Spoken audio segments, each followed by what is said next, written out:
Right edition, welcome and happy day. Hey, I listened to some of the talk in the House of Commons in Ottawa just the other day, and you know what?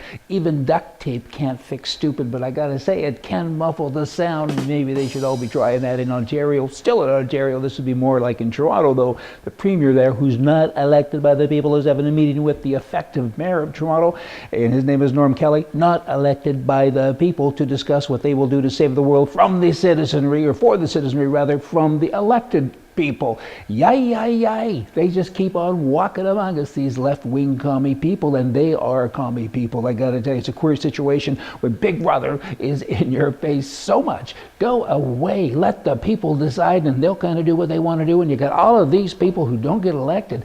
I mean, go back into history, and it ain't healthy, it ain't nice, and it ain't pretty. Just saying. Black Friday, that recently was going on, and a lot of Canadian retailers now are using that verbiage. They're saying, come here for Black Friday, but still the U.S., even with the Canadian dollar down a little bit, the U.S. is kind of the bigger and better thing, right? And in British Columbia, for instance, in Vancouver particularly, they're going across the border, and there's hours and hours of waiting because people are going to buy and rah. And many reactions, though, have come from Canadians, and many retailers are asking for the British Columbia government to pass a law. That's what we all need, is another law, right? Pricing is a factor, but selection is a big deal. Canadians want big selection, and you got these retailers who are saying, pass a law, they can't go there. Why don't you work with the laws you got? Instead, pressure your politicians to get rid of bilingualism. That's a big part. You go down, for instance, just cereal, breakfast cereal. I mean, the shelving on that in the U.S. is, call it, a zillion miles long. And in Canada, it's only a little long, because the French part, the bilingualism part, retailers say, or manufacturers rather, they say, we can't afford this, we can't justify it. So the selection is much greater in America because of bilingualism. That is just a fact. Pricing, you got all kinds of different things into play there. The U.S. is catching up in terms of high pricing because they too have a socialist, driven government now. They're going towards the left and kind of going pretty fast as well, but they're still much lower than here in Seattle. For instance, you can gas your car up for half of what you can gas it up for in Vancouver. So if you put $100 into your car in Vancouver, it's $50 in Seattle, kind of worth the drive. So governments pass a law, you crazy people, even making such a suggestion, you commie guys, fix the laws that are in place, don't pass new laws, you should have an open border, people should be able to come and go as they wish. It's about choice. You need to have choice.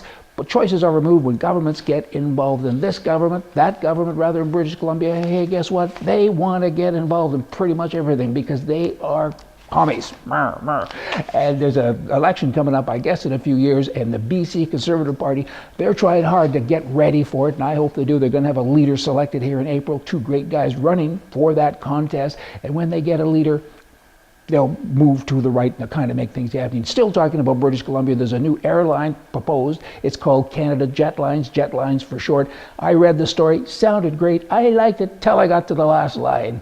But before I got to the last line, it was about, hey, WestJet has become one of them. And they have. They started out with, we're going to save the citizenry because the communist Air Canada overcharges, and so here we are. They're now the same. They don't have anything different about them particularly except for the spelling, pretty much. So Jetlines says, we're going to fix that. Okay, that's good. Till you get to the bottom. As said, guess who the majority shareholder is speculated to be? The BC government. Show me anything that a government can run. They can't run parades. They're just dumb. You got a whole bunch of people who can't survive in the real world in there, bureaucrats. They get pensions forever, and their job is to screw things up, and they're pretty good at it. Still talking about Canada. The government there is being pressured by a lot of people at organizations to tax junk food. Again, big brother left-wingism. People are getting fat now, and they're not real healthy.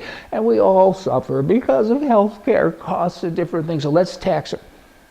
Duh, British Columbia back there, again, they did that with carbon. Let's carbon tax all things at the gas pump, They do that, and it doesn't help the environment at all. All it does is hurt the citizens, because that's what stupid people do. They think they're helping, maybe, but they're not. And now they want to tax, this isn't just in British Columbia, this is everywhere in Canada. You got these little support groups saying, help us, help you. We're going to tax everybody. Keep out of my life. If I want to have a chocolate bar, I'll have a bloody chocolate bar to leave me alone. Let me get today with this. True friendship. This is a testimony to true friendship. A man brings his best friend home for dinner unannounced at 5:30, right on the button after work, and his wife begins screaming at him, and his friend just sits there, and of course he has no choice but to listen.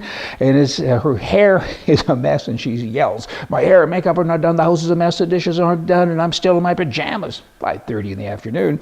"I can't be bothered with cooking, particularly when you bring somebody home unannounced. What the heck are you doing? What is wrong with you? Why are you doing this?" Husband looked at her and very softly said, "Because he's thinking of getting married." You all come back tomorrow. We'll get more for you from the right.